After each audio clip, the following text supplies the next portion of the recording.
dear brother loves me and I love him. Give it up for Professor Stanley Tolbert.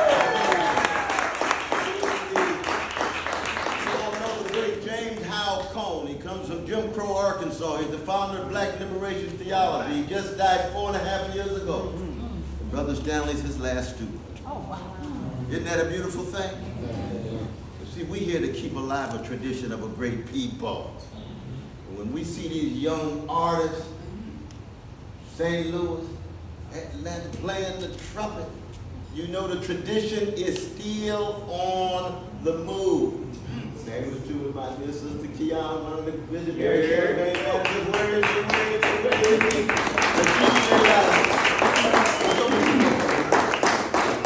She's straight out of Akron, Ohio. So we tell Brother LeBron James, you ain't the only time to come out of Ohio. We got another one right here. That's a beautiful thing indeed. And then Brother Bashir Jones. Yes, sir.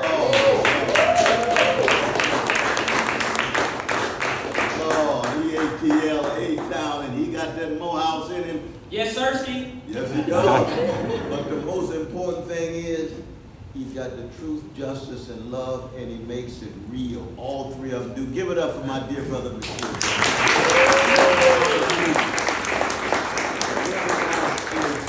Please. And there is a tithing in this place. He's one of the great figures of his generation in terms of being a truth teller and a freedom fighter and a joy spreader. I'm talking about my dear brother, Kalonji Chango. That's Just right. raise that hand right.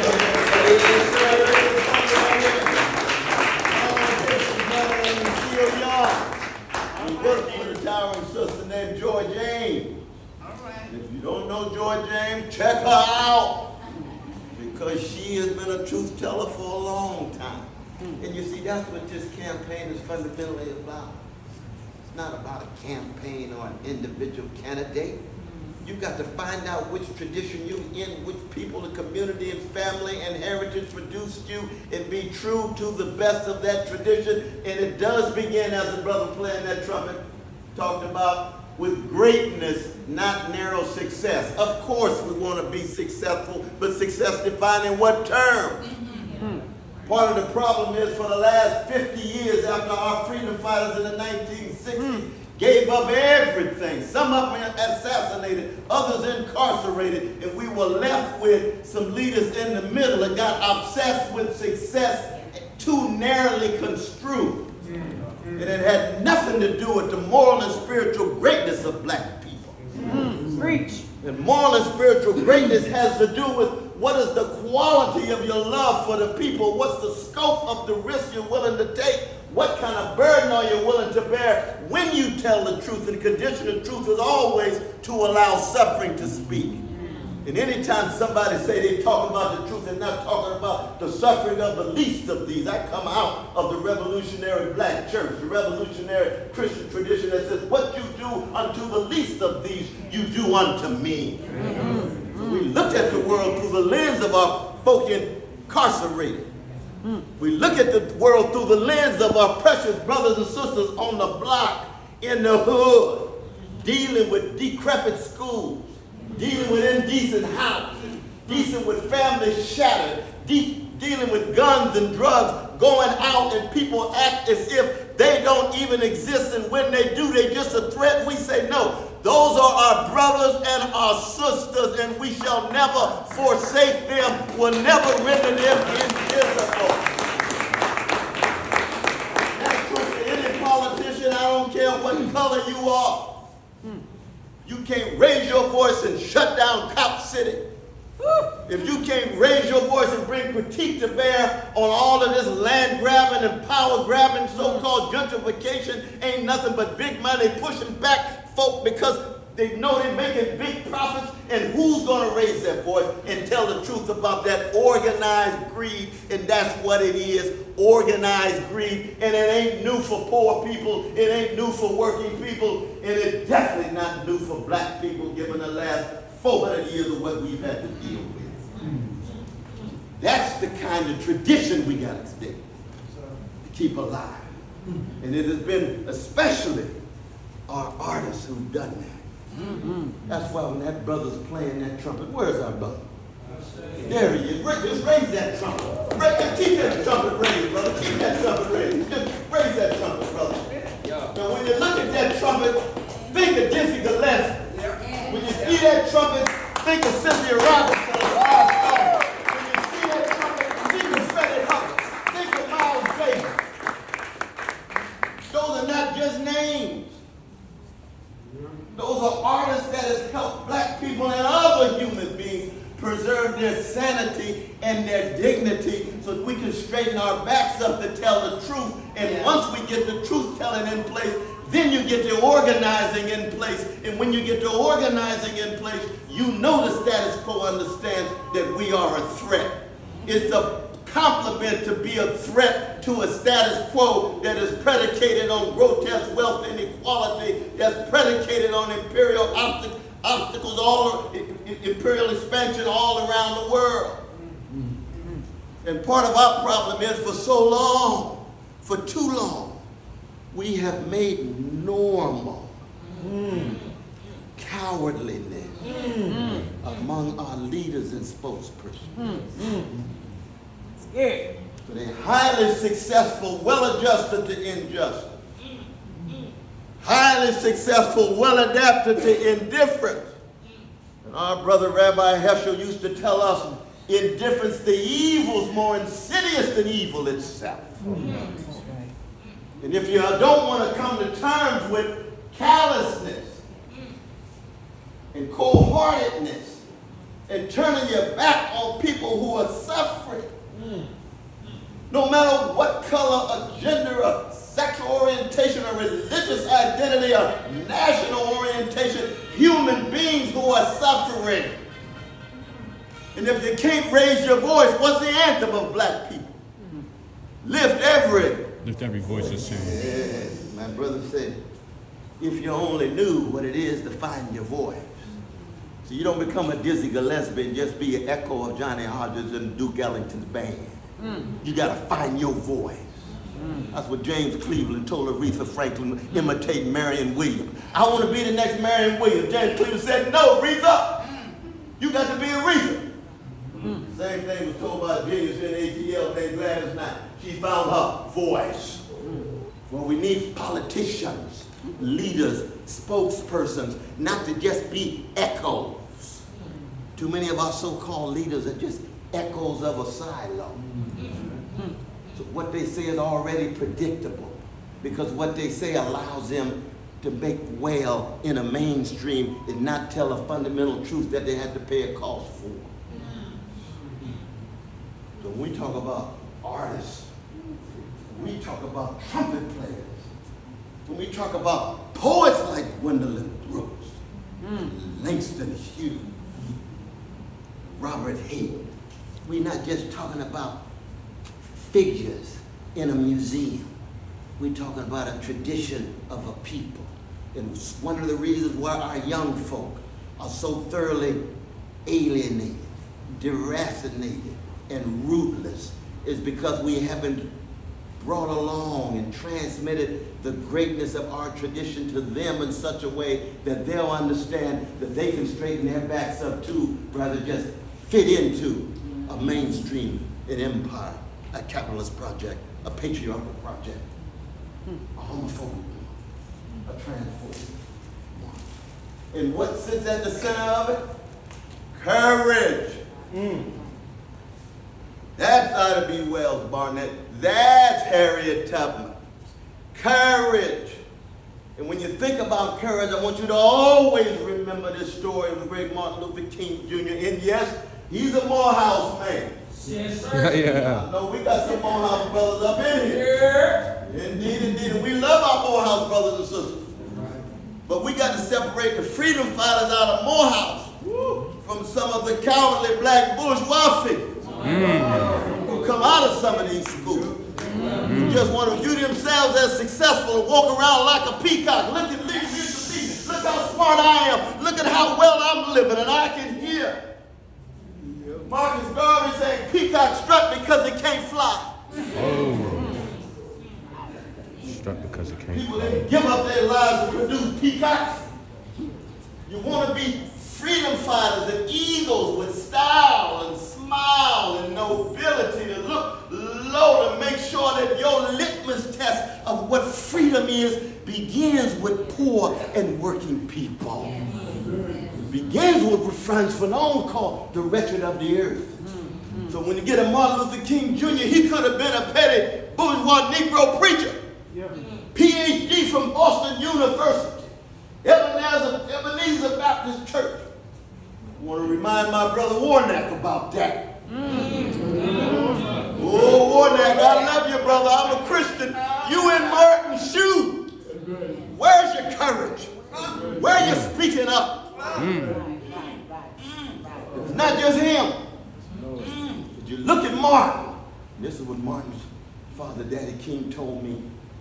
Daddy King was a fascinating brother. I'm a younger generation, so you know I'm sitting there critical of him in so many ways. He said, let me tell you a story about my boy. He said he was in a paddy wagon for 4.5 hours in the dark with just him and a German shepherd. From ATL to Reedsville Prison. Y'all know what Reedsville Prison is in Georgia? Yep. That's a ride, don't it? He stepped out of that paddy wagon.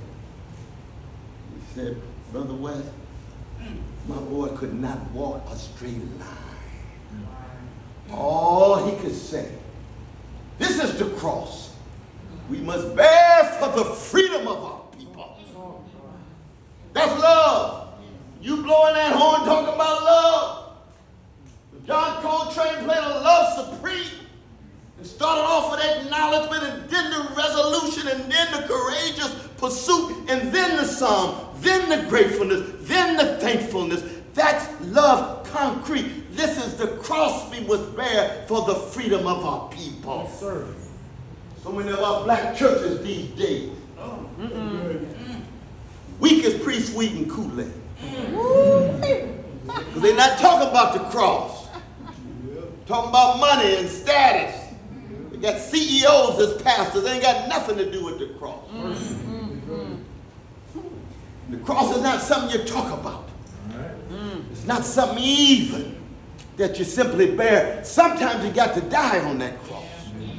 We don't have a movement of black people. We don't have a movement of poor people. We don't have a movement of working people unless you're willing to have that kind of love, that kind of willingness to sacrifice, that kind of willingness to be morally consistent, that kind of willingness to be ethically constant. And that's why when it comes, for example, a litmus test. Yes, sir. Genocide in Gaza. Can you imagine nobody raising their voices consistently to indict genocide? Where's the politician? I saw the State of the Union the other day. Did y'all see it? Yeah. I'm a Christian, but I had to grab my cognac. I should say that in front of the precious girl like that. Lord have mercy. To raise your voice of genocidal attack because either you bought off, you sold out, you caved in, you gave up, or you just want to be successful and you're giving up any association with moral and spiritual greatness. And everybody knows in the world, because we got to keep in mind it's just not people in the American empire that's keeping track of what's going on. The veil has been ripped off of the American empire. Yes. It's ripped off of the greedy, predatory capitalist processes. It's ripped off of the deep white supremacy. That everybody knows if those precious Palestinian innocent civilians were Europeans, what would be the response to the Biden administration? They'd be breaking their necks. To not just support them, they would probably support the European version of Hamas. Because the United States empire has a history of supporting various groups that engage in violence when the United States supports them. And when they oppose the United States, they're called terrorists. Well, I learned something in Shiloh Baptist Church in Vacation Bible School. Jesus loves the little children, all the children of the world, red and yellow, black and white. They are precious in His sight. I believe that. So a Palestinian baby has exactly the same value as a European baby. Palestinian baby has exactly the same value as a baby in chocolate Atlanta. And what does that mean? That means I have the same righteous indignation to raise a voice.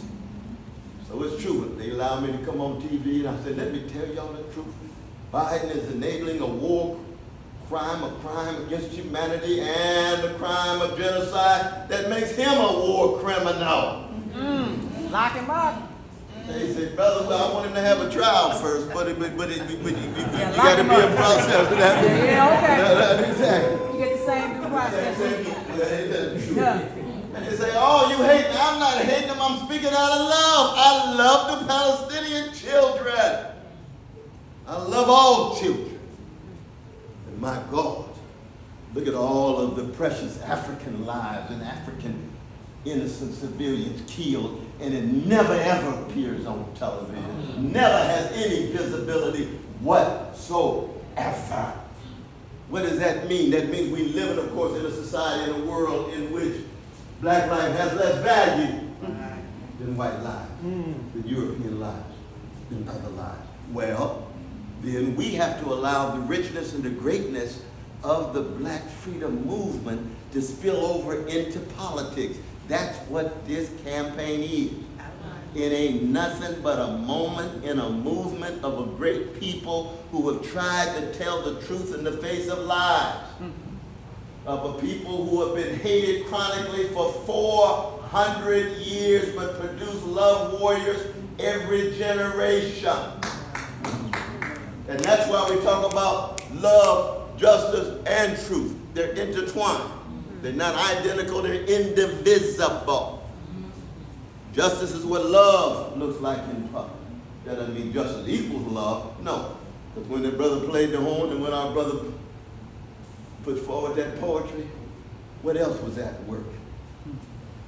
There was a sweetness there. You see, what's missing in American life, what's missing in American politics is what you get in the music.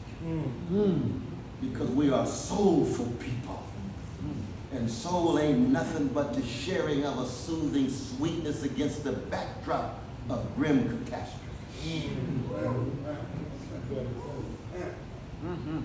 That's what Henry Highland Garnett meant in 1837 when he stood in front of black people. And he said, black folk, don't we ever confuse ourselves with the Israelites of the Christian Old Testament. For us, Pharaoh is on both sides of the bloody Red Sea. What happened in Philadelphia that moment? Beautiful black woman in the back. Somebody sing a song, please. We need to find a way out of no way. I come from a people, a tradition that finds a way out of no way, that steps out on nothing and lands on something. All the time. That's what we do at our best. I'm not talking about the worst. We got a whole history of black cowards and black thugs and black gangsters. And I got a whole lot of gangster in me. Pray for me. I stand in the need of it. I tell my church folk all the time, I'm nothing but a gangster who met Jesus. And now I'm a redeemed sinner with gangster proclivity. Pray for me. Nothing but the Holy Ghost holding me together. But what does that mean? God can use anybody. That's right. Greater forces can use anybody. Among our dear secular brothers and sisters, the greatness of your own secular traditions that takes you beyond your ego can be something that you build on. Something greater than just our isolated individual existences. That's what we're talking about. And one of the reasons why America is suffering from the spiritual decay is not just because it's the 68th empire of the 70 empires to emerge from the civilizations of Northern Africa. The beginning of humanity, the beginning of the species. And every empire comes and goes. Every one of them. And most of them began to collapse with military overreach. America has 800 military units abroad, 62 cents for every $1 in the budget goes to the military. So when you go to war, you got trillions of dollars when it comes to education, jobs with a living wage, health care, safe communities. We don't have a penny. Just like the city of Atlanta. Where you get all of those millions for Cop City, but you're still walking around stepping over homeless brothers and sisters, giving all the wealth in Atlanta.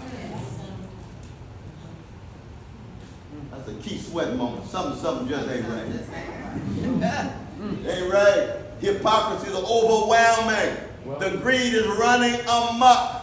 And when it becomes tied to institutionalized hatred, you get fascist movements like the gangster Trump. The folks become so thoroughly frustrated, all they can fall back on is moments in the past that they thought were great, and those moments were deeply white supremacy. Those moments were deeply pro-capital. And that's what Trump represents. They know that the empire is in deep trouble, and all they can do is be nostalgic about it. But there's no going back. There's no going back. And unfortunately, the Democratic Party, which is beyond redemption, beyond redemption, no matter how many black faces in high places, no matter how many brown faces in high places, you can't cover up the rot. Just in South Carolina 2 days ago, I was endorsed by my precious black brothers and sisters called the United Citizens Party. The Nellums brothers, Brother Chris, Brother John. There was a party founded in '69, and one of the first figures they ran as an insurgent was James Clyburn.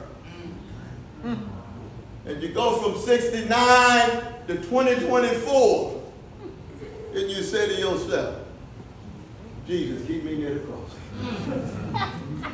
There's the precious one. The example of what it means to be oppositional, fighting against the grain, and then once you get on the inside, and you become the recipient of all the big money. He just happened to be the biggest recipient of big pharmaceutical money. So he was against Medicare for all. You say, come on, James. Remember the younger James. Remember Clyburn when he was 24 with SNCC. Remember your connection with a towering figure named Stokely Carmichael. Stokely Carmichael loved black people more than almost anybody I ever met. Even though we had our disagreements, he's a scientific socialist. And I'm a Jesus-loving free black man. But I love Stokely Carmichael. And he loved me. But he'll come back and look at Clyburn. He'll come back and look at the Black Congressional Caucus. He'll come back and look at these black mayors and these black leaders and these black preachers and others and say, what happened to you all?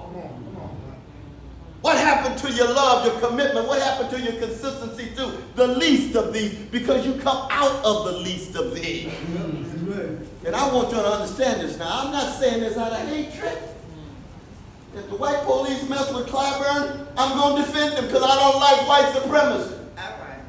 But I'm going to tell Clyburn the truth after the encounter.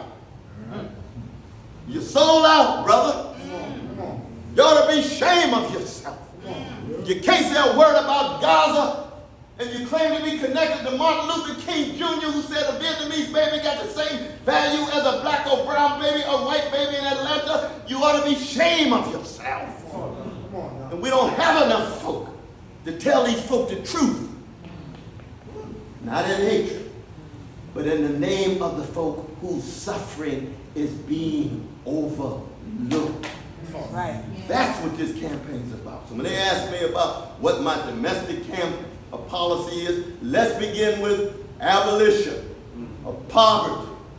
We can abolish poverty, 200 billion. We just had we got $200 billion spent for the B-21 authorized. Each one costs $2 billion, it's 100 of it, 200 billion. We can use that money to deal with poverty overnight.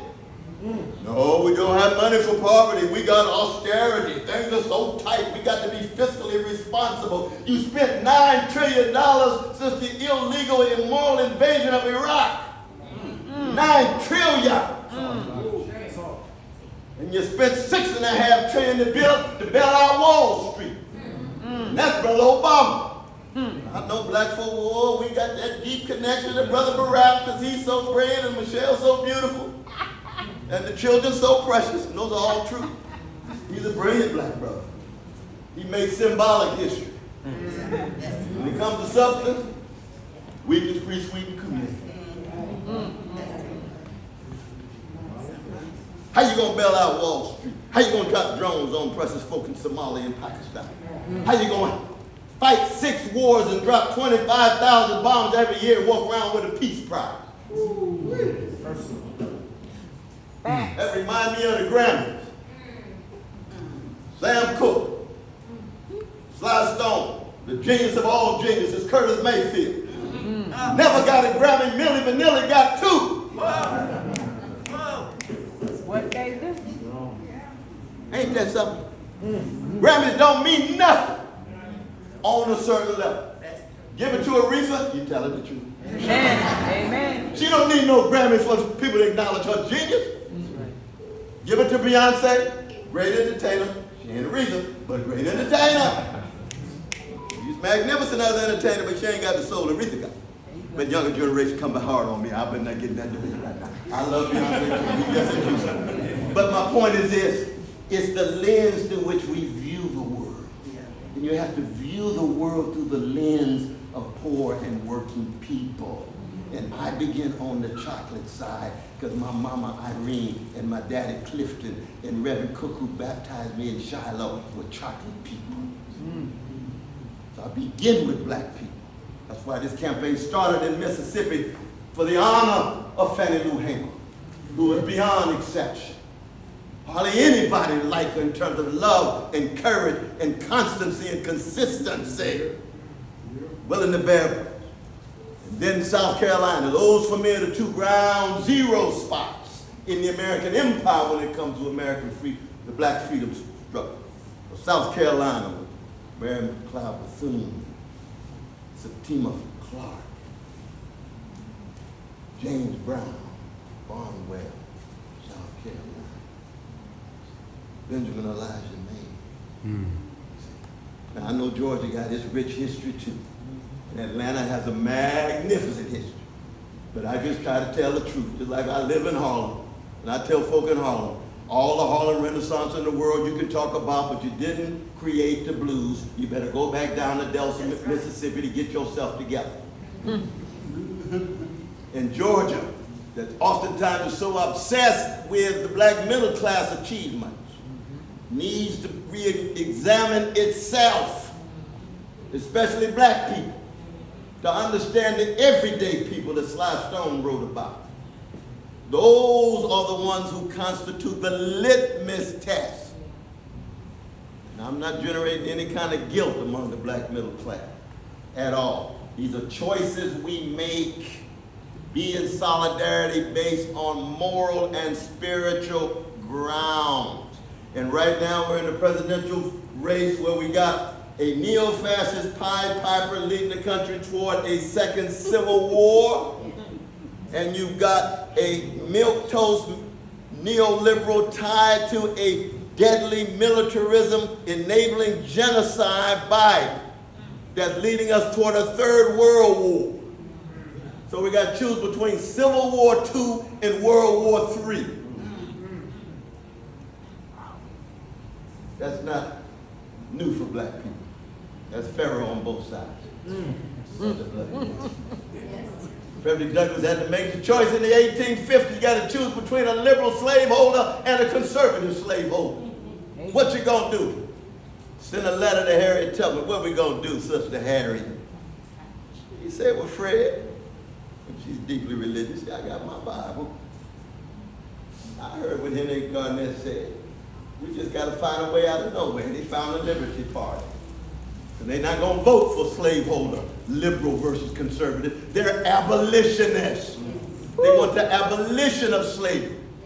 We want the abolition of homelessness. We want the end of mass incarceration. We want living wages beginning initially at least 27 or 30. We want to make sure there's free health care. We want to make sure there's quality education. Yes. We want to make sure there's housing available, quality housing across the board. Brother West, you just dreaming. That's right. I come from a people Yeah. who got freedom dreams. Yeah. Come on. From the very beginning. It could be a spiritual, singing about Swing Low. Or it could be a genius from Tuskegee Yeah. named Lionel Richie and Gerald singing about Zoom. I want to fly away.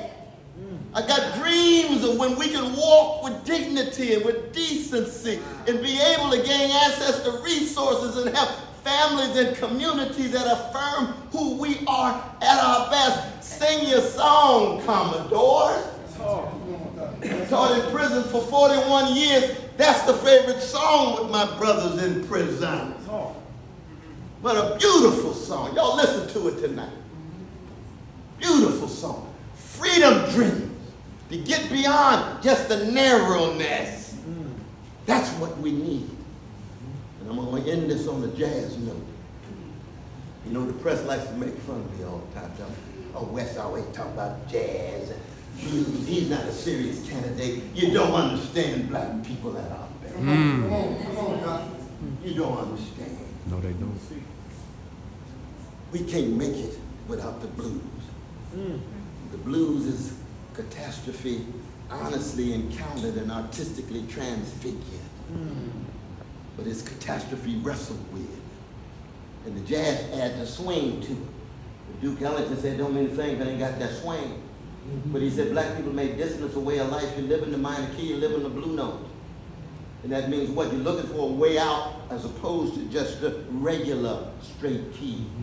And you're going to add dimensions to the music. You're going to add new sounds. You're going to add new polyrhythm. You're going to add new syncopation. You're going to add new dimensions to the whole world of music because you ain't got a way out, but you're going to create one. Listen to that last C, the highest C ever heard in a European instrument by Louis Armstrong at the end of West End Blues. He wrote and played that song for his mama. His mama May had just died. Everybody said, Louis, what you doing, man? And he blows that note with tears coming down his eye. Because he loves me. Yes, Louis, the spiritual property of a great people. And the whole world got to take notice. It doesn't confine itself to black folk, but it comes out of our tradition. That's the swing. That's finding something outside of the ordinary framework. That's shattering the paradigm in place and looking for something so new and so novel and so sophisticated, but also so gut bucket. That's what's beautiful about black folk. We find the most sophistication in the funk. In the funk. That's where the love is. That's where the courage is. That's where the blood, sweat, and tears are. And the problem these days is that we've got to be deodorized leaders, sanitized leaders, sterilized leaders. They're afraid of the funk. Because the funk will leave you naked. Leave your record naked. Go. See, well, we notice you're now talking about ceasefire after 30,000 gone. Don't you think that's a little late?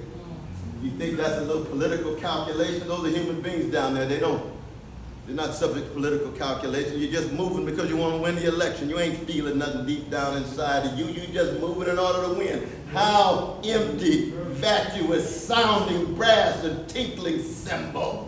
Yes. That's what we're dealing with. Yes. And we got to tell people the truth. And most beautifully, whether in fact we make the grand breakthrough. See, I think we have a very, very strong chance of not just showing up and shaking the world, but even winning. Yeah. Yes. We really do. Yeah.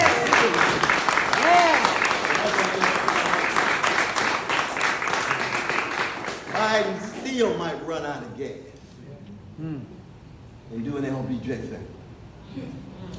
Then pull out. And they got to go to the B team. What's the B team look like? Oh my God.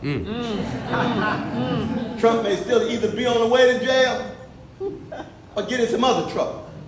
Because every day he wakes up, you don't know what's going to happen. When you're you a gangster and you got no principles, no virtues, no standards whatsoever. You say anything and think you can get away with it, no accountability whatsoever. Sooner or later, boom, you're going to hit up against the wall. That's what it is to be human. Right. Nobody gets away with everything. No lie lives forever. That's Truth right. crushed to earth will rise again. right. We don't know when it's going to happen.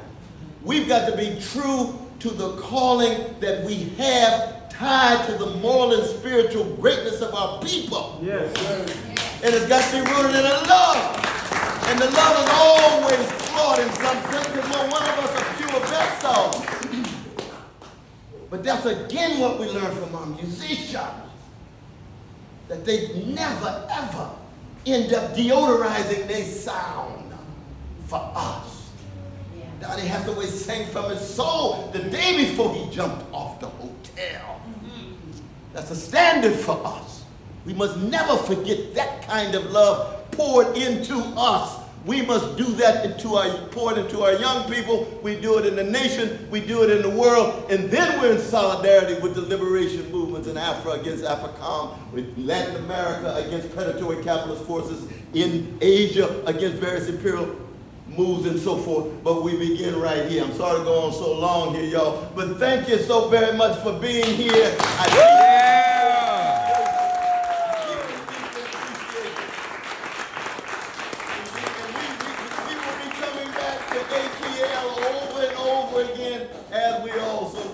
Mississippi, South Carolina, Chicago, Detroit.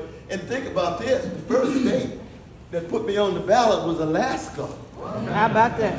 Now Alaska looks like the National Hockey League rather than the National Basketball Association because of basic universal income. I'm against poverty, they're against poverty. I'm in deep solidarity with my vanilla brothers and sisters. Who was the next one? Oregon. Progressive Party. Then we got the Black Political Party in South Carolina, and we already got the signatures enough for Hawaii and Nebraska, but they already messing with us in terms of saying, well, you got to go back and get more. So the important thing is we are on the move. We going to keep on pushing the way Curtis Mayfield taught us. Yes, sir. Yes, sir.